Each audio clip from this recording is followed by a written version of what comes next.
न्यायमूर्ती सारख्या घटनेचा ज्यांना अधिकार आहे त्या माणसांनी त्यांना कॉक्रोच म्हणणं हे मला वाटतं अत्यंत गैर आहे. पदावर बसलेल्या माणसांनी सर्वसामान्य युवकांना अशा पद्धतीने डिचवणं हे चुकीचं आहे. विद्यार्थी दशेतला मुलगा हाच खऱ्या अर्थानं क्रांती घडतो असतो. भारताला स्वातंत्र्य मिळवून देण्यामध्ये कुणाचा पुढाकार होता? या युवकांचा होता.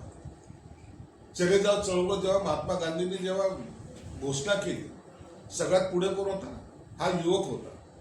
आणि जेव्हा युवकांचा तुमच्या आंदोलनासाठी, तुमच्या राजकीय भवितव्यासाठी, तुमच्या असलेल्या पक्षासाठी तुम्ही वापर करता आणि त्या जेव्हा काम संपलं तर त्या युवकांचा तुमचा अर्थार्थी काही संबंध नाही अशा पद्धतीने जेव्हा बोलल्या जातं आणि त्याच्यातल्या त्यात न्यायमूर्ती सारख्या घटनेचा ज्यांना अधिकार आहे त्या माणसांनी त्यांना कॉक्रोच म्हणणं हे मला वाटतं अत्यंत गैर आहे. तो त्या युवकांचा अपमानही मी मानतो.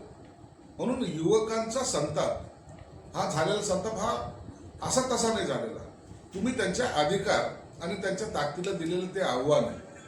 म्हणून आज जर तुम्ही पाहिलं ही कॉक्रोच पार्टी वगैरे ज्यांनी काढली त्यांचे इतक्या मोठ्या प्रमाणात फॉलोअर यासाठी व्हायला लागलेले आहेत की त्यांचा उद्रेक ते त्या माध्यमातून दाखवत आहेत. आम्हाला तुम्ही भारताचं आधारस्तंभ म्हणता, येणारी भावी पिढी म्हणता, अशा वेळेला तुम्ही आम्हाला कॉक्रोच म्हणून हिणवता, ही गोष्ट प्रत्येक युवकांना लागलेली आहे आणि त्याचा हा परिणाम आपल्याला दिसून येतो.